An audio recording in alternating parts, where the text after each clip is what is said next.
Hi, this is Goku from Dragbonball Z, and you're listening to This Week We Reek. Goku, it's not This Week We Reek. It's This Week in Geek. I don't think so, King Kai. I'm pretty sure it's This Week We Reek. Have you ever smelled Mike or Steve? Actually, I have, and I think you're right. You're listening to This Week We Reek. This Week We Reek. I mean, This Week in Geek with Mike the Birdman Dodd and Steve Snowball Sailor.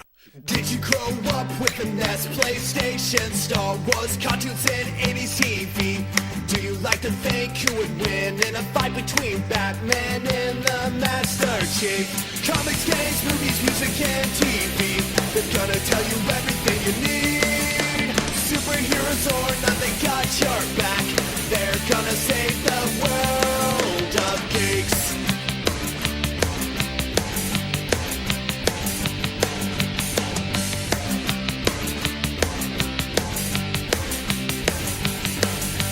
Comics, games, movies, music, and TV. They're gonna tell you everything you need. Superheroes or not, they got your back. They're gonna save the world of This Week in Geek.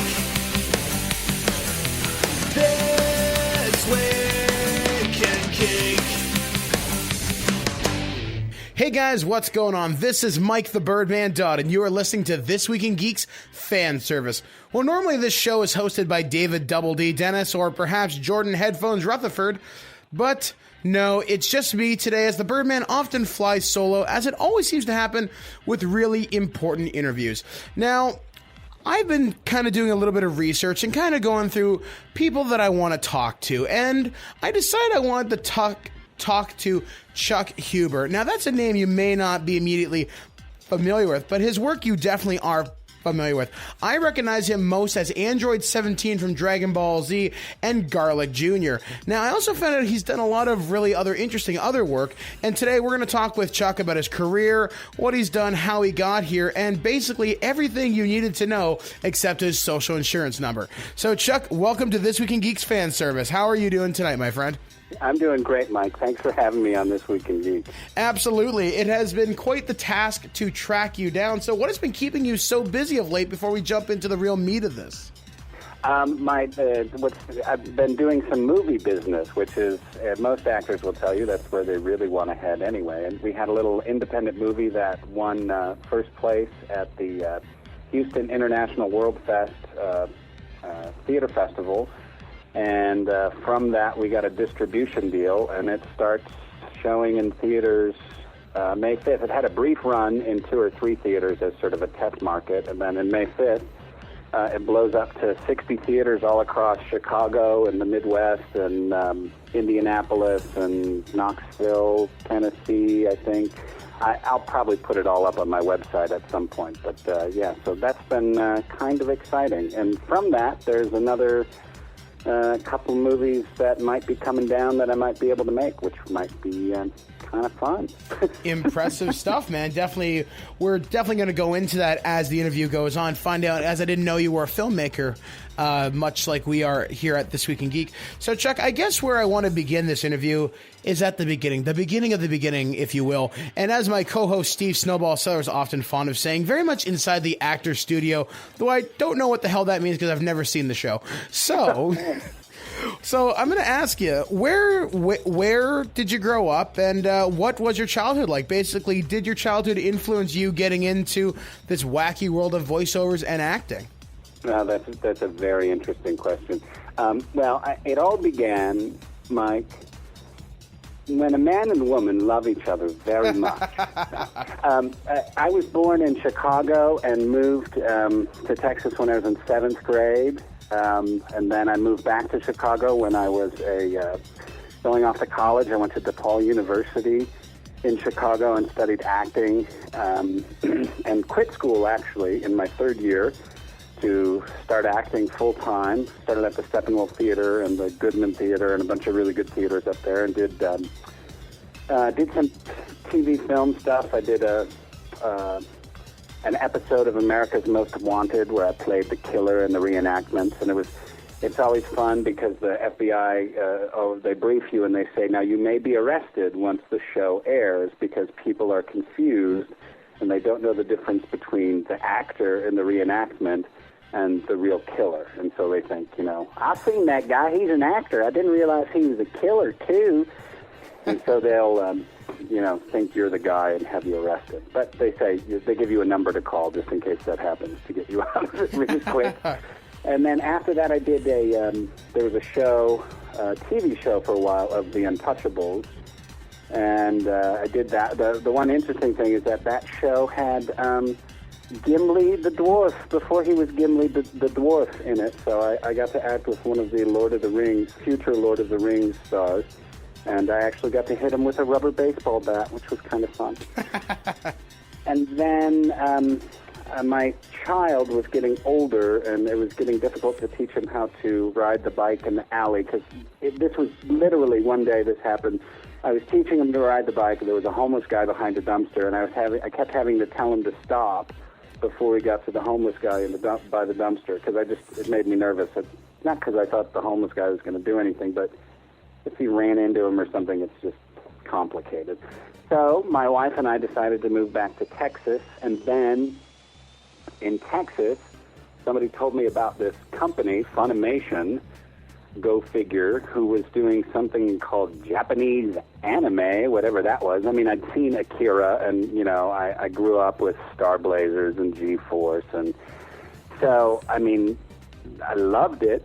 But I wasn't as into it as the rest of the world was, apparently, because I didn't know that there was anything else still going on. And I went in and I auditioned for Chris Sabat, and he was, come on, sit down, let's talk here, audition. And I got the role of Garlic Jr., and then I got the role of Android 17 and Emperor Pilaf, and it's been, uphill ever since. So when you went into these interviews and auditions, basically, what did you expect going in? Basically, did you just go in cold, knowing you were reading for a character, or did they give you any sort of background on the show? Basically, what were your feelings when you read the initial pitch of this idea? You were going to be either a killer robot or this annoying psycho midget guy.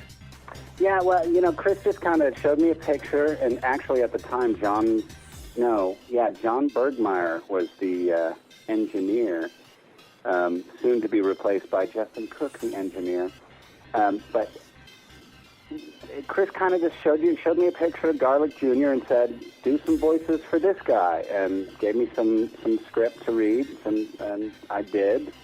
And he's like, that's great, do this one. And so I think on that first Garlic Jr. saga, I played Garlic Jr., and I played one of his henchmen named Mustard, and I played a couple other minor characters as well. But yeah, they just kind of let you go with it. I mean, especially Chris, he's such a great director. It's just go for it, dude, whatever you want. Wow. So now, I understand that some voice actors don't get a chance to meet any of their other contemporaries when they're recording dialogue. Did you have a chance to work with say Sean Schemmel during his time on the kind of Dragon Ball stuff? Were you guys ever in the booth playing off each other? No, typically we're not in the booth together. The only time we get the chance to be in the booth together is on the DVD commentaries, and you usually can tell that we haven't been together because we end up having a lot of fun on those commentaries. I don't know if you've listened to any of them, but it's usually quite humorous. But that's usually the only time we get to act with each other, which is kind of the bummer about it, but it's also part of what makes the voice acting fun, because it's kind of on your timetable. So going into the voice acting world and whatnot, what has it been like basically becoming like these iconic voices for characters that people know and love? And going along that same line, what is the character you've developed probably the most emotional attachment to as someone you can possibly relate to or maybe understand who they are at their core? Definitely the one I understand the most is Hiro Nohara from Shin-Chan. And Hiro is most like me in real life. I mean, I have 5 children. He only has 2. but because I have 5, they in the show they sleep in what's called a family bed, which is everybody kind of sleeps together. The little one sleeps in bed with mom and dad, and we do that in my house. And there was one episode where Hiro woke up and Hima had peed on his head. And when I was recording that, I said, this is not cartoon comedy. This really happens. I woke up one night with someone who had peed on my head. I mean, it's just kind of the facts of life when you're going to be a parent and have a bunch of kids. Wow, never expected that answer, that's for sure. Wow. All right, so as you've gone through the roles throughout the years, basically, what is the one that you can say you're probably the most proud of being a part of? Basically, the one that you say on your resume, I was this guy. Like, what's the one that maybe stands out above all else? Well, the one that the most fans still are curious about or want to talk to me about is Hiei from Yu Yu Hakusho, and it's either Hiei from Yu Yu Hakusho or Shao Tucker from Full Metal Alchemist, but people really hate Shao Tucker because they love Mina so much. But Hiei from Yu Yu Hakusho is the one that probably the first convention I went to was for Hiei. I went to Otakon. And I'd never been to a convention. Nobody ever asked me for my autograph. I was just an actor doing my job in North Richmond Hills at Funimation. It wasn't.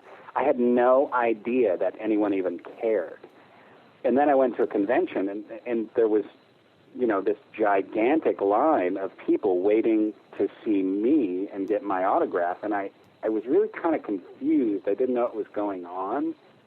I was like, well, they want to meet me, and then there were people dressed up and dressed up as Hiei, and then little fangirls who would start shaking and crying because they were finally getting to meet me, and I felt kind of bad because I had no idea people were that interested in it.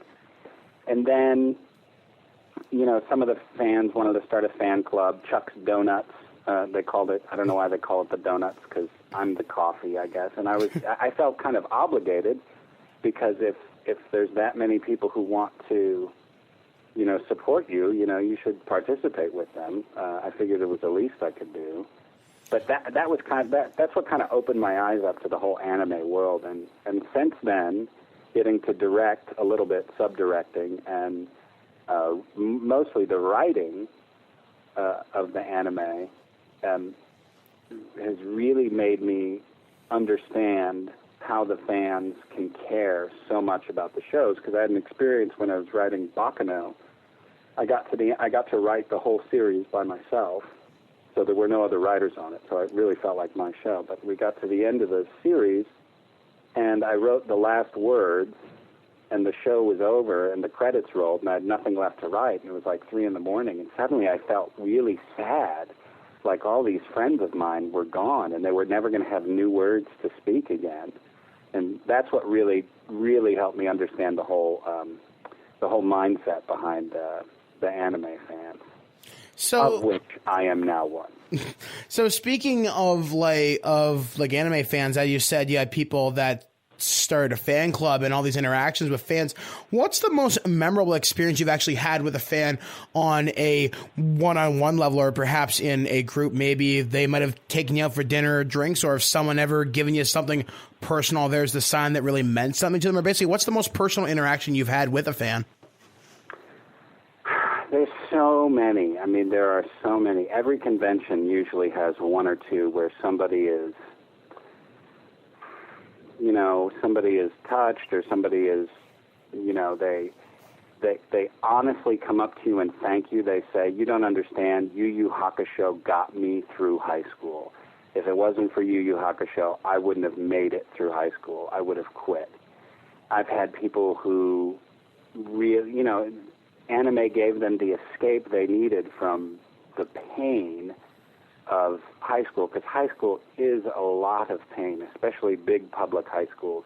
The only place I see the culture I see in big public high schools is when I used to work in prisons, teaching acting in prisons, because it's like the same culture. A giant public high school and a giant prison kind of foster the same mentality. So high schools can be very challenging, or at least they were when I was growing up. It was no fun to be sort of, not in the in crowd in the high school. So when you have fans who are saying, your show got me through high school, or your show helped me survive, my family, or whatever it is, you just kind of feel like, wow, okay, I have to remember that when I'm complaining about, my throat hurting or being too tired or I can't record. And I did have, I had a whole bunch of fans, the Donuts, as they're called. They came to one of the conventions. There was like 15 of them, and we all went out to dinner, and that was really nice, just getting to hang out with them and some of their parents. I've done that a couple of times, it's always fun. Now, you mentioned you taught in prison. How did you get into teaching, or basically, what is your educational background in that regard? I started teaching. I've been teaching for a long time. If I count teaching in when I was a camp counselor at 15 or 16, I've been teaching for like 21 years now. But I've always had a desire to teach and to do education. And I ended up a principal of a small Catholic elementary school because I was teaching drama there once a week. And one of their teachers quit, and I was in between gigs, and I said, well, I can substitute for a week or two. And they're like, we'll pay you $300 a week. And I was like, wow, I really need the money. So I took the job. And after teaching in the classroom for 2 weeks, I just kind of fell in love with it. And so I stayed on for that year. And then the next year, I was the assistant principal. And then halfway through the next year, the principal had to leave, and I became the principal by default. And then suddenly I was a principal of a school, and I was like, how did that happen? Well, that's something I didn't quite expect to hear in that. That is absolutely fascinating. In fact, kind of going along those same lines, I understand you also have other interests outside of teaching, and I understood that you did a movie not too recently called The Fragility of Seconds. Can you explain to me what like that is? So me and this guy, Matthew Tompkins, and another fella named Julio Cedillo, Matt and Julio were already friends. I met Matt when I was doing Hamlet at the Dallas Theater Center, and he said, hey, my buddy and I are going to Mexico, and we're gonna take a camera, and we might make a movie. And I said, I'm in. And we hopped in with a bunch of camera gear and an idea for a script. And the 10, 12-hour drive down there, we just talked and fleshed out the idea for the script and sort of did the whole, what would normally be 4 weeks of writing and 3 weeks of pre-production in about 10 hours in the drive down there. And then we hit the ground in Mexico and just started shooting. Julio's from Mexico, so his family was all there, which made it incredibly easy for us because his family just was able to help us make our way around the town and get us into buildings to film and all sorts of stuff, find us actors that we needed. All the Latino actors from Mexico were all non-actors, but they put in brilliant performances. And so we created this sort of way of working where we'd improv a scene over and over and over again until we got the dialogue down, and then we'd shoot it. And sometimes we'd improv the scene at night after a day of shooting and shoot it the next day, and then take a lunch break and improv another scene and shoot it. And we did that for about 10 days and then came back to Texas. And we went back one other time for a couple more days to film some more stuff. But at the end of it all, Matt Tompkins grabbed the whole film. He was the only one who was going to be able to finish it. And he sat with it for a year and edited it and made it his own, and it was an incredible film when we finally saw it. And it went to Houston World Fest and won first place in the drama category, and it's been going ever since. So what is it about, actually? I've seen the trailer, but I can't remember much from it, unfortunately. It's about a girl who gets kidnapped. And in that border area, these young ladies were being kidnapped and murdered, I think thousands of them by, over a period of like 10 years. And so we did kind of a microcosmic story about one of them who gets abducted. And my character is he's actually Scottish, so he speaks with a Scottish dialect. But He's a Scottish con man, and his connection to the story is that you find out in the film, but, he's a bad guy. But he has a choice. So when might we be able to see this movie in wide theatrical distribution? It's going to be a slim theatrical distribution. It's like one of those little independent films that you see. It's only on one screen in one theater in the entire city. And I know it's opening in the Midwest in May sometime. They haven't locked down all the theaters, but as soon as they do, I will be sure to update you. Absolutely. This definitely sounds like something I would like to review on This Week in Geek. Now, will there be any showings in Canada, perchance? Canada? Actually, you know what? Just recently we talked with this distributor about the next film we're doing, and he said he does have connections in Canada and that he would be able to get us distribution in Canada for our next film. I'm not sure what that means for Fragility. I'm not sure. I honestly don't understand how they plan out and decide where each film is going to go, so I don't know if it's decided beforehand and you can't change it. But it may be. Who knows? We'll see if it does well enough. If all of you who listen to This Week in Geek go see it, maybe it'll take over the world. Well, guys, you definitely heard it from the man himself. Go and check that out. So I guess, Chuck, in the closing moments of this interview, what is next for you? Basically, what projects are you currently working on, and what things do you wish for our fans to acknowledge and check out right now? Right now, in the world of video games, I did several voices on a certain Ghostbusters video game for the new Ghostbusters game, which I have to tell you, when you get to do the game, you get to see some of the game, and it looks fabulous. So there's a section of the game where there's an answering machine, and I play several funny voices on that answering machine. So if you pick up the Ghostbusters game, that's me doing most of the voices on the answering machine. And then, of course, Fragility of Seconds, hopefully opening in May, everywhere. And then several different animes. I'm trying to think of the ones that I can actually talk about. One huge one that everyone will know that I'm not allowed to talk about yet, but I gave you a hint, Amphibian. Amphibian. The password is Amphibian. And then I just did a character on Big Wind Up, which I hope I can say. And then there's a good possibility of a third season of Shin-Chan, which will be starting up in a couple of months. So keep your fingers crossed for that.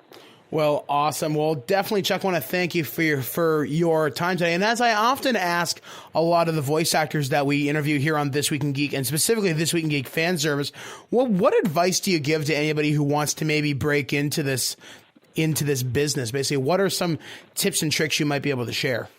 Well, the first thing is that if you really want to be an actor, you have to be an actor in all fields. It's very difficult to narrow yourself to just one field because you have to be able to act in theater, industrials, film, television, voiceovers, because if you want to make money, you just need to take it wherever you can get it. But aside from that, I would say study acting in college, and if you're not going to college or if you're already out of college, find out where the auditions are. Make sure you're in a market where you can audition a lot. If you're going to be an actor, it's probably not good to live somewhere deep in the wilds of Montana. You probably want to be in either New York, L.A., Chicago, or DFW. And then just audition and keep auditioning and do theater because you'll meet other actors. I got the Funimation gig because I was doing theater, and a guy, Brad Jackson, had gotten the Funimation gig, and he said, hey, you should go over and audition here. Here's the number. I'll tell him that you're going to come audition. So network yourself by doing theater. It's a great way to do it.